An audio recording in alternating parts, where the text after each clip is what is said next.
62 years old na si multi-awarded actress Lorna Tolentino at 5 dekada na siya sa industriya ng showbiz.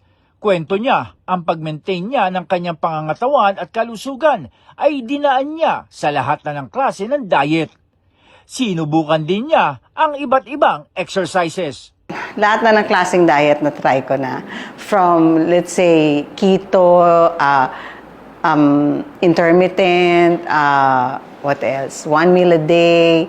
Diba? Maraming nauso na ganyan na diet. So, meron yung cabbage soup lang. Yan. Ang lahat na yan na try ko.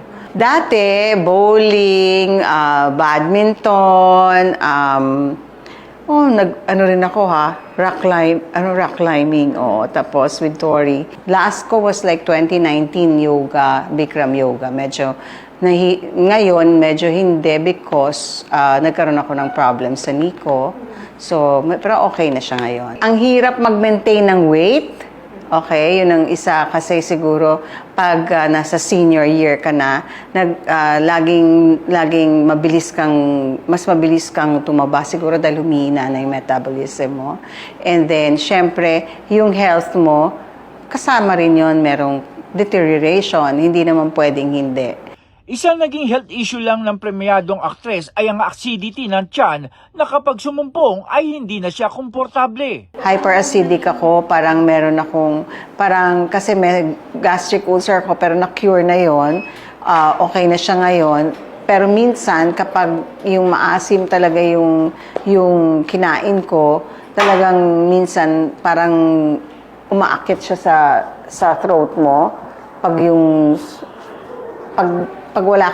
alam mo wala nang laman yung tiyan mo, tapos nag-grind na, biglang parang merong acid na umaakit sa throat mo. So, sa barley, wala akong naramdaman na gano'n. Ay, masyado namang mahusay itong barley na ito. Isang kaibigan, sabi niya, ang nagbigay at sa unang subok pa lang, pinabilib na siya ng JC Organic Barley.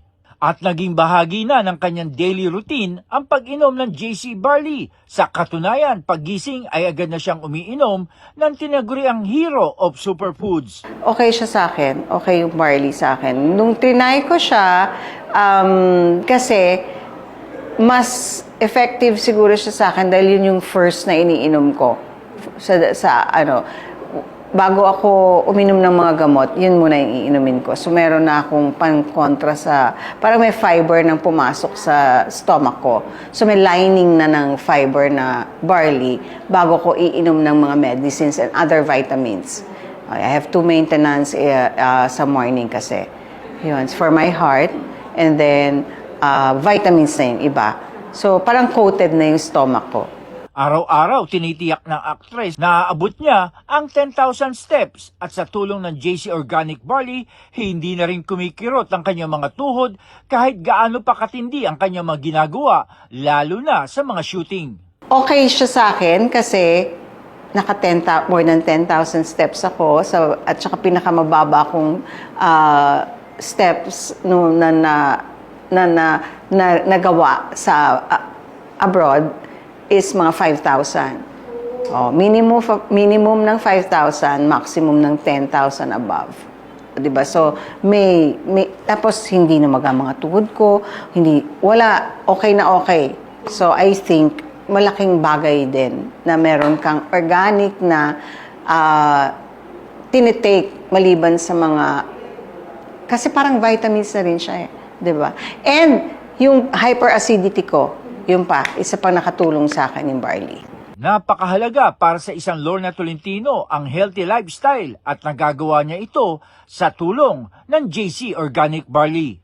I highly recommend it. It works for me, but sometimes we are uniquely made.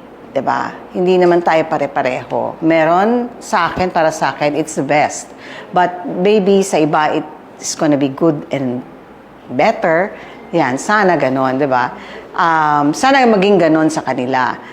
But I don't see any negative effect ng barley. Only the positive side of it. Wala siyang negative. It's all positive nga.